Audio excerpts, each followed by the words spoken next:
Okay, let's simmer down there, Ryan family. You guys are a lot of control back there. It's gonna be a crazy night. Hey, before we get started, can you guys all turn your cell phones off? Just make sure we don't have any, unless you have the Mexican hat dance. That would be good. Like if you have that as your, Sharon has that as her ringtone. Check yours. Yeah. I think I'm gonna turn it all the way on. All right, let's get this story project started. Welcome to the story project, everyone. All right, let's hear it. I should point out that we are recording for a radio show on KRCC. So if you guys, you want to make it sound like there's 1,000 people in here, okay? If you hear something funny, laugh really loud. If someone makes you cry, just like weep really loud. We want to say thanks to the Smoke Brush for supporting the Story Project from the very beginning. And Sharon and I are in the Story Project. We're in our 5th year. 6th year. Wow. I missed a year. And now we're just super stoked to be here at the Sunwater Spa. I mean, look around. This place is incredible. Yes. I couldn't wait to get here today. I just wanted to get here early and just sit around and just kind of relax because it's so peaceful.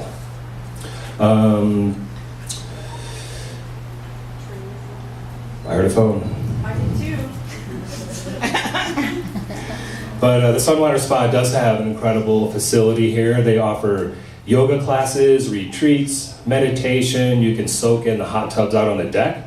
And there are mineral water pools downstairs on the deck.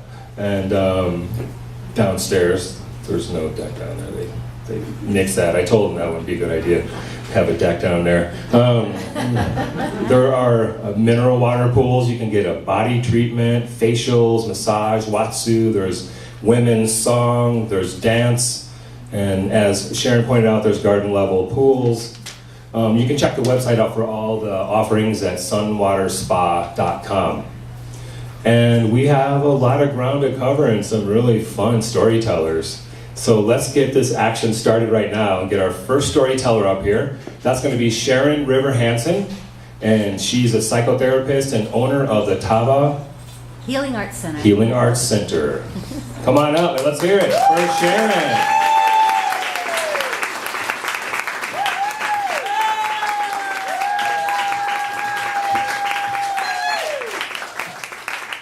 All right. So, let's see. I was 10 years old in 1963. I was living with my mother and my father and my 5 siblings. We were a family. And it was that year that my father made a major life-changing decision. He decided that he was going to leave my mother for somebody else. And he did. And we were not prepared. There was no discussion before, during, or after. And he left my mom, but in many, many ways, he left his 6 children as well. And at first I was confused and scared and bewildered. And time went on, and things started to kind of unravel in our home. But because before Dad left, we had a normal family life. There were curfews and bedtimes and 3 meals a day. But my mom couldn't handle him leaving. He was the love of her life. And so she started to unravel. And then in 1965, my father and his new wife, Carol, took us 6 kids to see a movie in downtown Washington, D.C., near where we lived. And the movie was The Sound of Music. So here we were, 6 kids, ages 3 to 14, going with our new stepmother and our father. And as you remember in the movie, in the beginning of the movie, the Baron Van Trapp was engaged to the Baroness. And she didn't like his kids very much. And so she had told one of her friends that she was going to put them all in boarding school after they were married. But of course, in the movie, the nun, the governess, Maria, comes into the family's life, and the Baron von Trapp breaks up with the Baroness and ends up falling in love with and marrying Maria. Very happy ending. But that didn't happen for us. That was the last time that the 6 of us kids were ever around our stepmother, who turned out to be very much like the Baroness. Things got progressively unbearable at home, and after 7 years of that, my one sister, Kippy, and I ran away from home.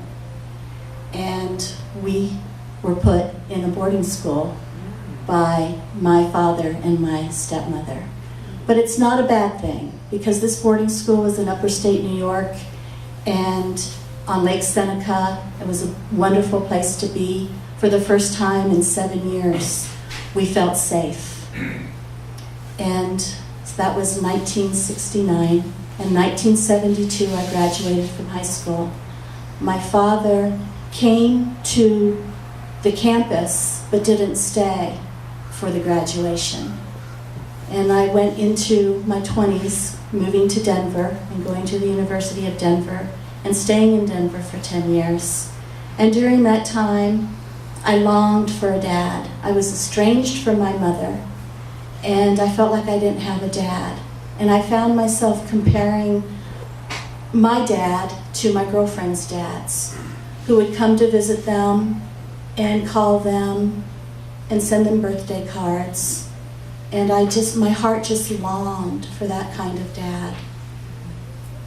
And then in 1982, my dad gave his mother, my grandma Emma, a surprise birthday party for her 74th birthday. And he flew all of his kids and our spouses and our children to Springfield, Missouri to surprise his mother. And I remember that weekend, and I remember not having a single conversation with my dad. And I don't remember any of my siblings having a conversation with my dad. He was not a real approachable kind of person, very, very left brain, mathematical genius.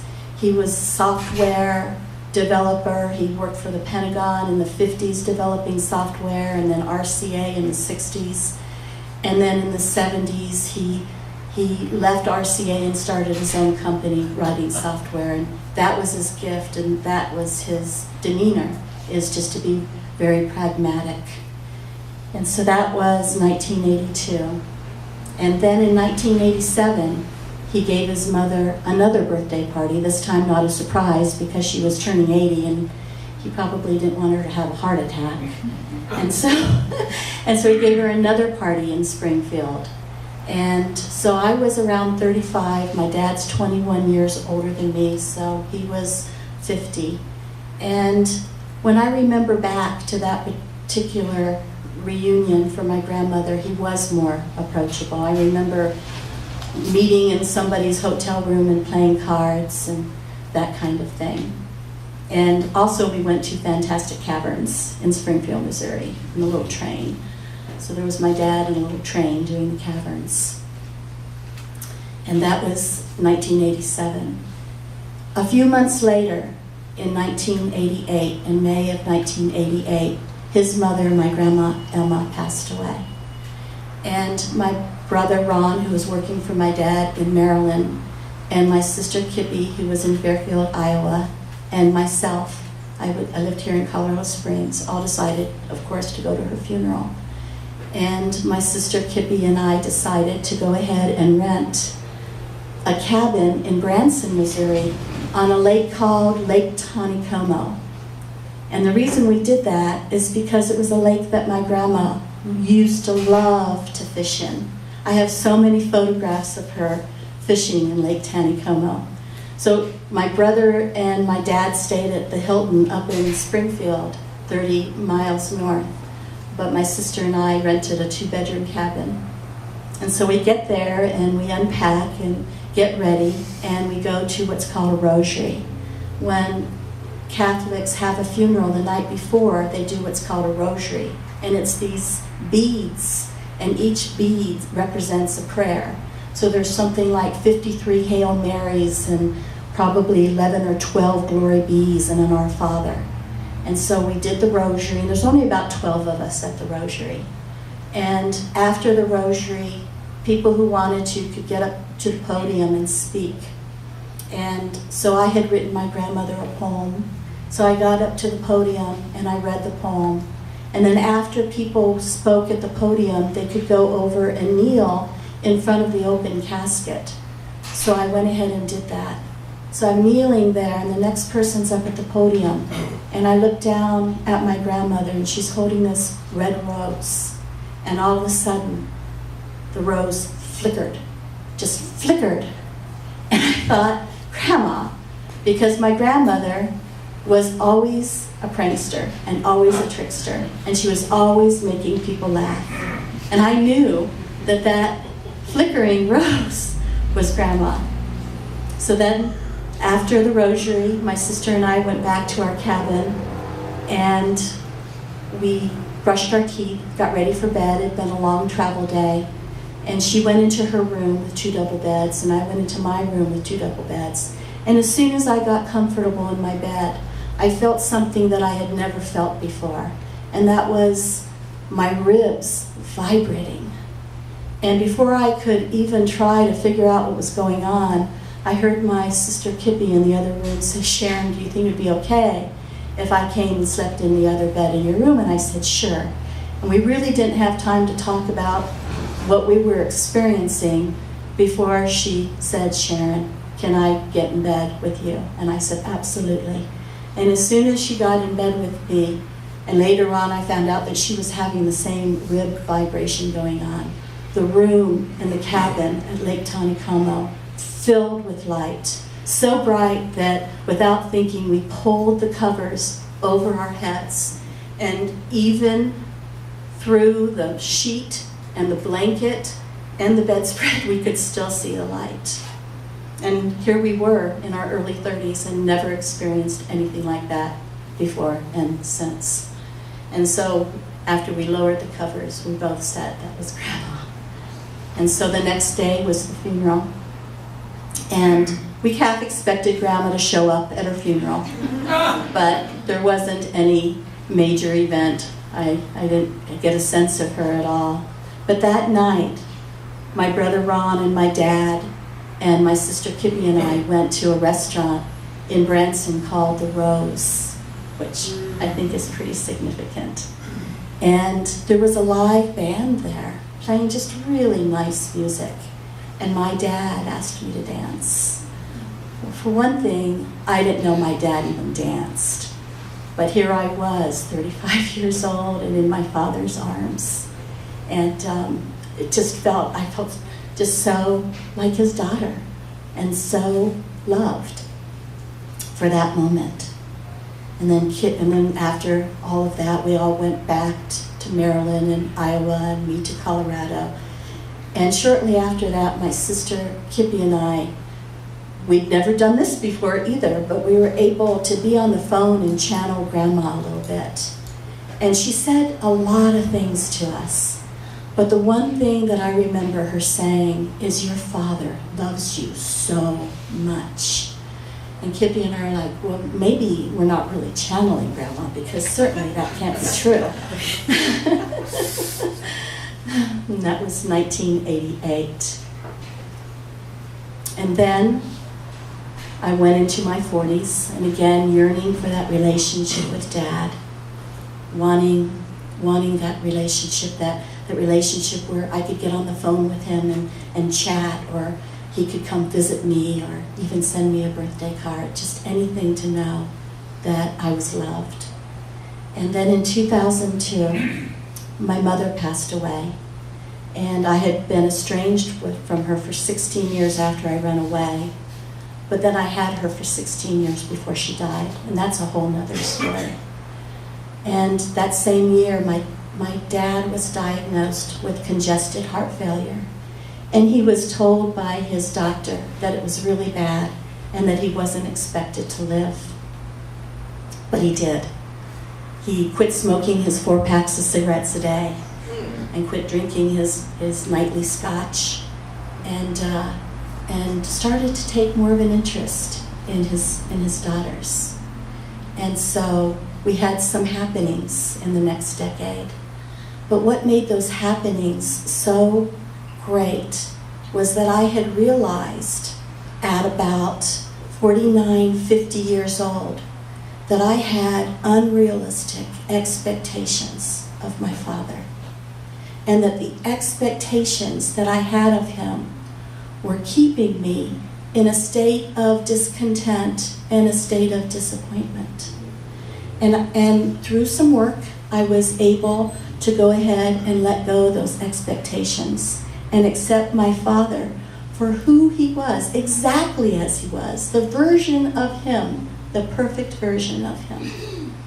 And I noticed that he seemed more approachable, and he seemed more communicative, and he seemed more relational. And I don't think he changed. I think my own perception changed, and in turn, I was able to see his own magnificence. And so we would get together. I gave him a surprise 74th birthday party when I lived in Black Forest, just like he had done for his mom. And he cried. It's the first time I've ever seen my dad cry. And then we gave him an 80th birthday party in Frederick, Maryland in 2012, because by that time he could no longer travel. And so we rented a big old farmhouse in Frederick, Maryland, and we spent a week just loving him and him loving us. And we sang and played movies and played cards and just had real family time. And I could tell, we could all tell, that he was on his way out. And this was July 25th, was his 80th birthday, 2012. So after that gathering, we all went to our separate places. It was Hawaii and Washington and Georgia and Colorado and Florida. And in early September, I got a call from the Baroness, from my stepmother. And she told me that Dad was in the hospital. As it turns out, he had renal failure. There's something going on with his liver, and his body stopped producing red blood cells. And so my sister Kippy and I went out there. I wasn't sure if we should, because we weren't being invited, and we knew we would have to stay at the Baroness's house. But I talked to John Thunderheart here in town, and he said, listen, he said, the 80th birthday was all about celebration, and now it's time to go say goodbye. And so Kippy and I booked our flights, and we went out, and he was in what's called a rehab center, because when people are in the hospital and the insurance no longer wants to pay for a bed, they put him in a rehab center. So he was there the whole time we were there. And we had some pretty amazing moments. One of my favorite memories was sitting on the patio, and it was fall day because it was October. And these tall trees were blowing in the wind, and the leaves were falling. And Kippy was sitting on one side of Dad, and I was sitting on the other. And I looked at my dad's face, and he looked so angelic, looking at the leaves, like he was looking at leaves blowing for the first time from the trees. And then we started singing songs from The Sound of Music, my sister and I. Now my dad has perfect pitch. He was a musician his whole life, and every time we sang off key, he would point to whoever singing off key, and we'd get right back into key. And then there was a community room at the rehab center that had a piano. And he hadn't played piano for over 25 years. And he sat at that piano and started playing some amazing tunes. And the staff and other patients and my sister and I were standing around, and we were in absolute awe. Just awe of his ability. And then we needed to go back to our lives. And the doctors were saying on dialysis, he was getting dialysis every other day. They said, oh, he could live 2 years. But we knew better. In our hearts of hearts, we knew better. We had to get back to our lives. And so before I left the rehab center on that Saturday night, I had him turn down his TV. And I sat in front of him. And I took his hands. And I looked into his beautiful eyes. And I told him how much I loved him. And I told him how happy that I was that he was my dad. And then we left Baltimore Airport just hours before Hurricane Sandy hit the East Coast. Went home, and 2 weeks later, we got the call that he had passed away. And I'm so grateful that I was able to change my perception and realize that he was the dad that I needed. Thank you.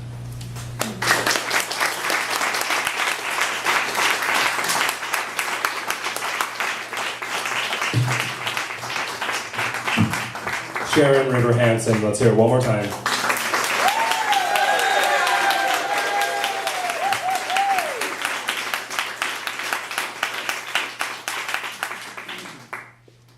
All right, our next storyteller is one of my favorites, and she's a member of the Mohawk Nation, and she's a ceremonial singer, storyteller, artist, and community organizer. She's an educator and advocate for Native American rights, and her name is Sabrina Forrest. We're in for a treat.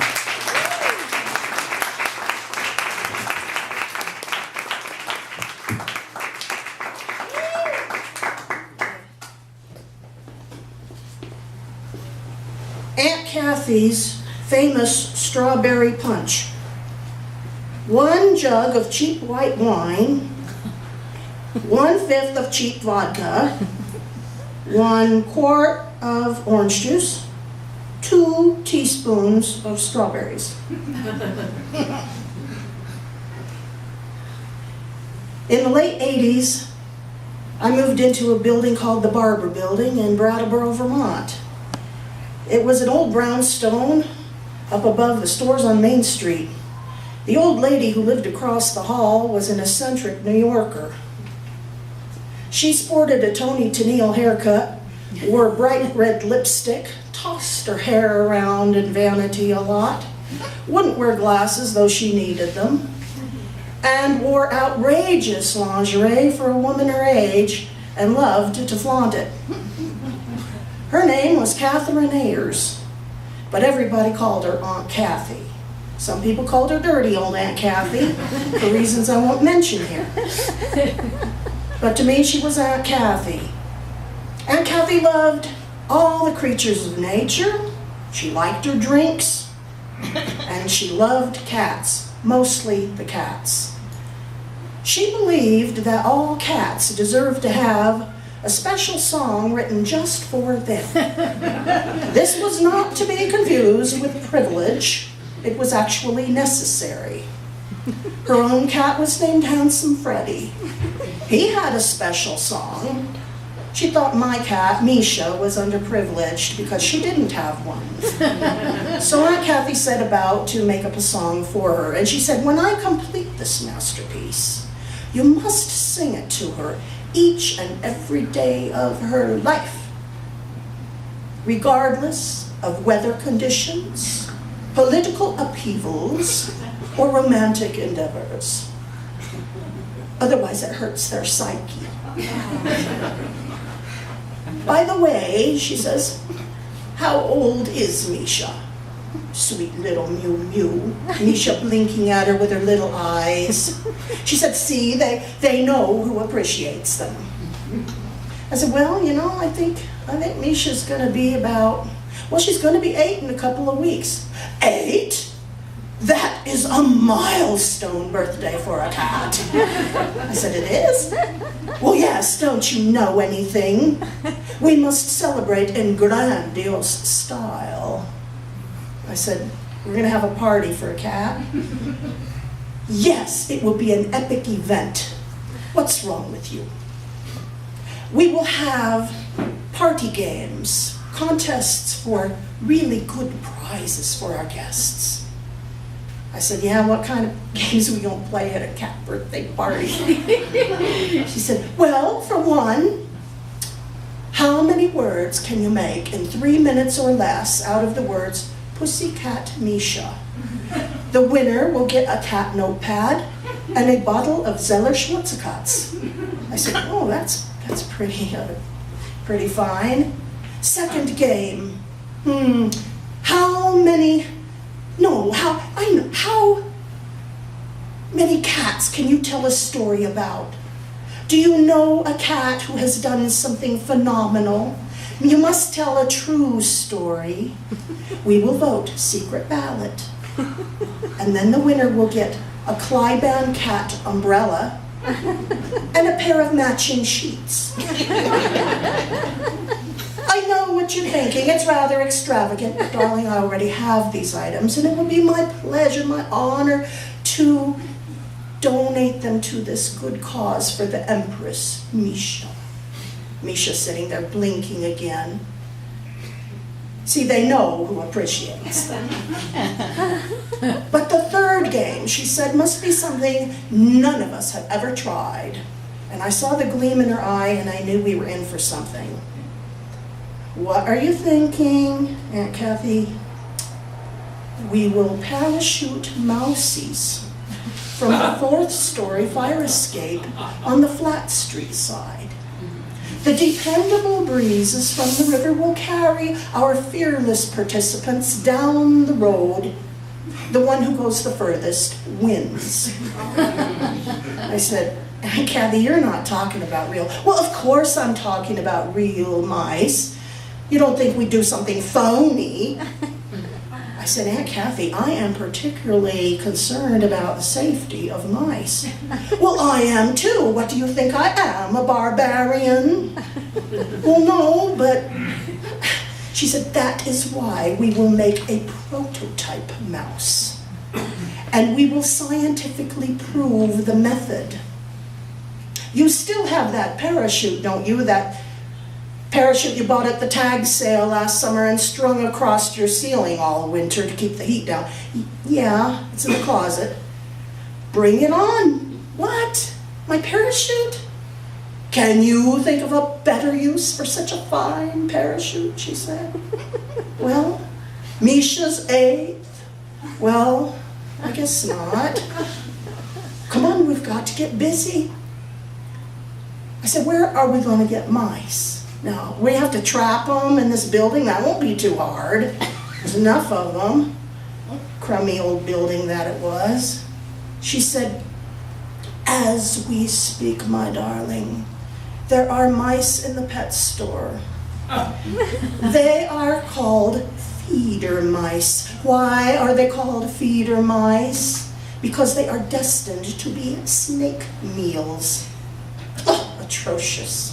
Don't you think they would be better off with us, parachuting their way to freedom? When they are finished with their flight, we will release the little tummy strap and let them go in the field nearby where they can live out their days in a natural mouse fashion. Yeah, but... So we went and bought one mouse for weights and measures. The drug dealer down the hall loaned us his scale, showed us how to use it, providing he's invited to the party. And Kathy said, everybody's invited to the party, absolutely everybody. This is an epic event. So we made a little prototype mouse out of one of Aunt Kathy's little knee-high stockings. And it's a good thing we did. We found out that we need a wider tummy strap with a side Velcro enclosure.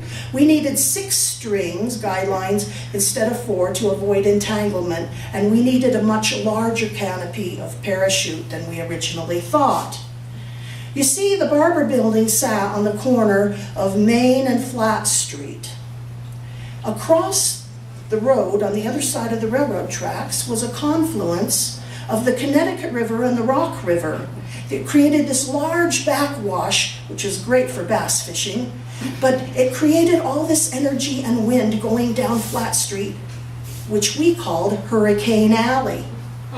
It could be the most hot, humid day on Main Street. Go around the corner, you better hang on to your hat, buddy, because you will lose it on Flat Street. The winds were that strong. So this was doable in concept, I supposed. And here went the invitations, and the kitchen table became a little factory for little mouse parachutes. And on the day of the party, we went to the pet store. We ended up with only 9 mice because a snake owner had purchased the rest. So they were fearlessly preparing for the competition in an aquarium with a lid on it and a brick. The guests arrived. They brought catnip, cosmic catnip, and more catnip. The place was really festive. Misha sat justifiably on her throne, which was a lawn chair with a happy birthday banner and silk cushion. We had happy birthday balloons up to the 12-foot ceilings, and on the end of each string was tied a little sprig of catnip, so that in the weeks ahead, when the balloons fell, the cat could have a little treat. We had to draw straws to who wanted to participate in the mouse launch contest. I assure you right now, no mice were harmed. But please do not ever try this. Okay. Everything was going fine. We had people in road guard vests down on the street. A couple of gals that worked for a construction company as sign holders with sidewalk chalk. And wherever your mouse would land, they would write the number, your contest number, release the little tummy strap, and let them go. Most of the guests are on the ground looking up. Everything going fine until the 9th participant. It was a woman that none of us knew. She froze up. This began a long, dramatic dialogue between the race officials on the ground and the sentimental broad in the fire escape. Contestant 9, you're up. Throw your mouse. I can't. I just can't. Why not? I don't know, it's just so cute, and I've never done this before, and somebody give her a Valium. Okay, lady, the mouse is parachuting to freedom. Don't you think that's better than being a snake meal? I don't know if it's worse or better, I don't know. Oh, brother. He's probably more scared in your sweaty grip. Now, on the count of 3, we're all going to count to 3. Just close your eyes and throw them. 1, 2, 3. No, but nothing happens. I can't do it. I'm not gonna do it. Just then, somebody comes out onto the fire escape. Give me the mouse. I'll throw it, lady. You're holding up the contest. No. All of a sudden, there's all this pushing, shoving, cussing, and commotion. She stamps on the instep of the other person, and then in a gesture, as though she's saving its life, she tosses the mouse up real high and away from the fire escape. And by golly, that was the mouse that won. She quickly left the premises. Forgot the teapot. Yeah, that was the prize, a little cat teapot. The spout was the hand, the paw, the 6 little cat face cups. She just had to get out of there. Nobody knew who she was. The rest of us kind of danced the night away. Misha indulged in too much catnip and threw up. And I have a word of advice. Never try to dance with a cat on your head. It annoys the cat. They have really sharp claws, front and back. And scalp wounds hurt and bleed a lot. Come on, Misha, let's have a little dance. No, no, no, no, no. Ow, ow, wait, wait, ow, ow. Somebody help me. Thank you.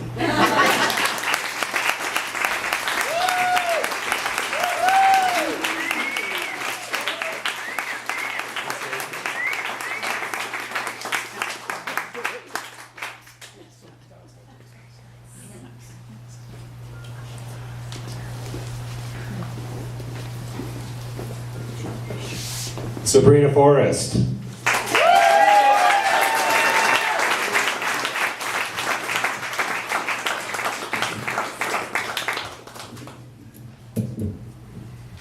Okay, it sounds like our third storyteller is not able to make it tonight. So we have another special guest here, Don Godey. Let's hear it for Don Godey.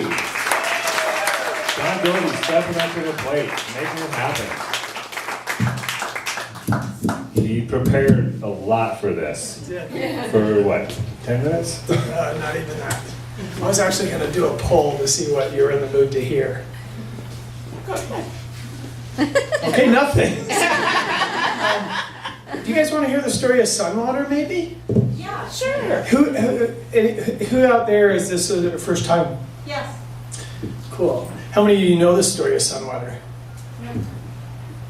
Okay, well, I'll tell you the story of Sunwater. What's my time? 15. 15. Okay, it won't be that long. Yes. So, oh, you want it to be that long? Oh, okay, sorry. So my name's Don Godey, and I'm Kat Tudor's business partner.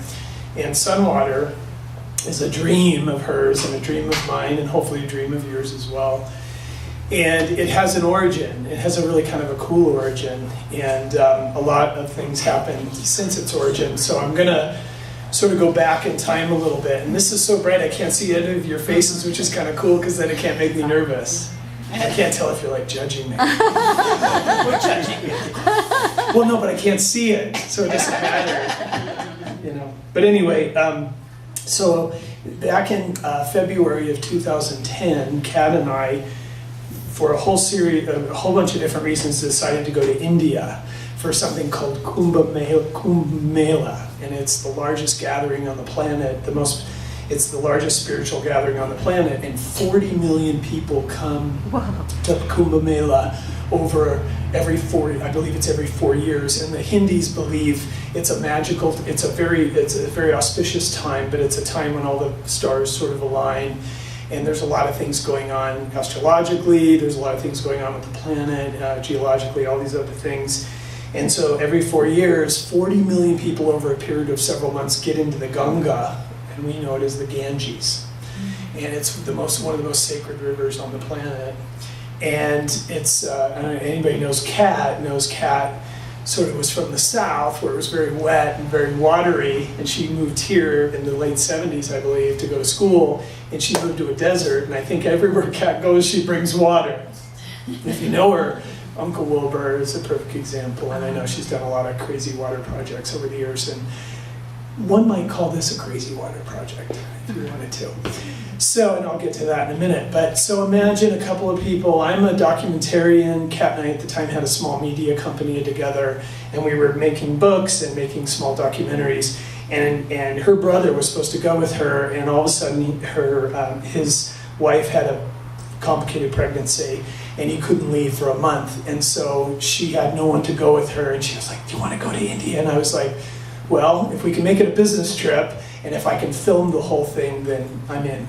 So I brought 2 cameras of everything I had, 2 video, 2 SLRs, and all my equipment with me, and I kind of became the videographer, and I figured out how to do all that legally over there, and all this, I had to, in my visa and all that crap.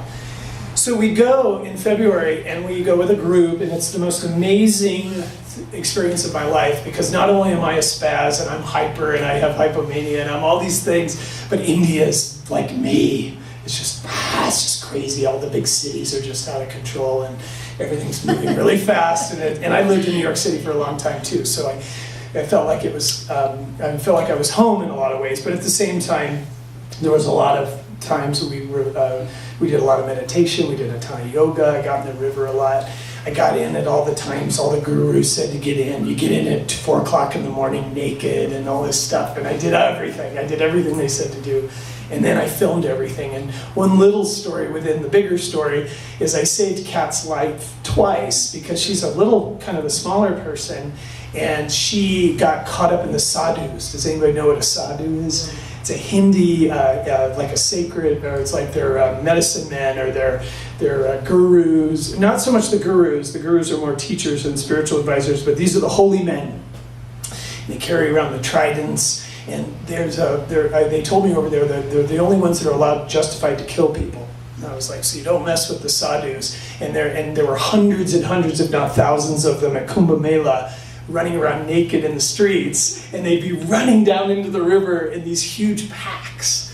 And it was the most amazing thing I've ever seen. And one day, Kat got swept up in them, and she got pulled away, and I was just like, oh my God. And then I literally had to dive into this sea of naked sadhus that are all covered in ash, because they burn stuff all night, and then it's really intense. And then there's the ganja camps where they smoke marijuana like all day long, and you walk through it, and just looking at them gets you high. That was kind of cool. But anyway, yeah, see, there's some funny parts to this. So anyway, I don't want to spend too much time in India because I really want to tell you a little bit. I want to tell you about Rishikesh, which was a place that we went in, and we did a lot of chanting, and we did a lot of singing, and a lot of kirtan, and all these wonderful experiences that only you can sort of have in India, along with other Hindis, and 100,000 people in your area, instead of, there's millions of people, but in these pockets, there's 100,000 here, 100,000 here, whatever. And so we went to this beautiful place called Rishikesh, and it looks just like Manitou. So without Manitou or without Rishikesh, there'd be no Sunwater. Because truly, we went to an ashram, and we were meditating, we were having the most beautiful day, and we were out in the courtyard and meditating and doing yoga and eating really amazing food. Like we were on Ayurvedic diets, we were only eating vegetarian food, and we could only eat according to our dosha and all these really cool things. So it was kind of this amazing experiment in Ayurvedic medicine. And I looked up, and this is a true story, I looked up at the terrain very similar to what we have here with Tava or Pikes Peak, and I said, oh my gosh, this looks just like Manitou. And they said, it's identical to Manitou, except for it doesn't have the Ganges or the Ganga. And Kat said to me, but Manitou does have the Ganges. And I was like, no, it doesn't. I thought she was talking about our little creek, our fountain creek. And she's like, no, the aquifer. And if you think about it, our aquifer is our life source. It's one of the most amazing sources of water on the planet. This aquifer underneath us right now, can't even begin to tell you how amazing it is. Not only because it's next to a dead aquifer, which is it's called a karst system, and it's next to Cave of the Winds. So you can go into Cave of the Winds tomorrow and see what our aquifer looked like 500,000 years ago, or whatever the numbers are. And that's super rare, but just our mineral content hasn't changed in 300,000 years. It's got everything in it that keeps us alive, all those amazing minerals. So she was right. So it was like, bam, pow, And so I think that's where Sunwater was born. And then as we finished that trip, and when we came back, it was like we knew that we were to do something with the mineral water. And what was that? Getting people in it, using it in treatments, raising awareness, the same way the Hindis raise frequency and vibration through chanting, and we're doing the same thing with the water by getting it out of that ground and getting it into the tubs and talking about it. And hopefully you're drinking some of it too. So how am I doing on time? How am I doing? Am I okay? I have 5 left? 6, 7. Okay. So that truly is where Sunwater was born conceptually. And so there were a lot of people don't know this story. Actually, nobody knows this story. So Sunwater was supposed to be down the street. Oh. It was supposed to be at Blue Skies Inn. That's where we started. Oh. I tried to work with Sally Thurston to find a way. She has a beautiful well down there. She has one of the most big, beautiful wells in town, probably one of the most productive, other than the Creighton. Tried to make it work down there, just couldn't make it work, whatever. We wish her best, she wishes us best. It wasn't any hard feelings, we couldn't make it work there. So I spent almost a year and a half, 2 years trying to develop a spa down at Blue Skies Inn because it needed some lodging and other things. Couldn't make it work for whatever reason. So then I started to work with Dave Walton a little bit up on his property up on the west end of town. He now has the zip lines. That's what they ended up, they were talking about that a few years ago too. This was like 3 or 4 years ago. And so then I spent a year trying to work a deal there, and I contacted Dr. Kwan, who owns all the water rights in Manitou. All of our water rights are owned either by the city or by this doctor in Korea, or he's actually in New York, but he lives in New York, but he has a lot, our water was only available in Korea. So in North Korea gets the Manitou mineral water, but we don't get any of it. North Korea. North Korea, I believe so. And so imagine this guy who doesn't care enough about his citizens to figure out a way to even just get it so you can buy a bottle. You can't even buy a bottle of Manitou mineral water if you wanted to, because so they were shipping it to Korea, and they don't do it anymore because they're having a lot of problems with it. But I tried to negotiate with him to figure out a way that we could use the water, because you got to be able to have the rights to the water, and getting the water in the tub is only half the equation. And so we have an augmentation plan and all these other things, but with the city of Manitou, because the city of Manitou actually has a ton of water rights that were not being used. So we like to think that we were able to kind of help them sort of re-look at their water rights and find a way to use them. Because what's the point of having a water right if you can't use the water, right? That's what I feel like. And just for the proverbial record, the well that was leaking across the street, we use a fraction of just the amount that they were losing. So there's no, if anything, we helped stop a leaking well, drill a brand new, safer well, and sort of feed many birds with the same scope. So then this property, I almost gave up. I was like, seriously, I was like, I am not going to do this anymore because I'm working full time. I've got all these other things going on, and I'm like, it's not going to happen until I'm capped. I can't find, it's just not going to happen. So we decided we're going to put the whole project on hold. And I went to my good buddy, my mentor, Dave Wolverton, and I said, I guess I'm gonna give up. I've got to give up. And he said, why are you giving up? And I said, well, I can't find, there's got to be water, there's got to be mineral water, there's got to be property, we've got to develop we had the idea for the building based on indigenous cultures, with circles around. We'd already had all these discussions about the building and various eco-friendly ways to build, and we had already discussed we were going to work with Bill Fisher and all these other great people. So we sort of had the ducks were lining up, but we didn't have any place to build it. And I lost my train of thought, but so Dave says, well, God, it's too bad you couldn't do something near 7 Minute. And I said, what do you mean? He said, well, there's a leaking well over there and they need somebody to re-drill the well. And I said, it's just too bad because they gifted 7 Minute, the Mineral Springs Foundation gifted 7 Minute Park over here to the city of Manitou in hopes that someday they might have a partnership with a private enterprise to do something creative with the water. And that's why they gave the pavilion and everything, because they wanted to have more of a public thing and with the parks and everything. And I said, okay, well, so I drove by here. At the time I didn't live next door.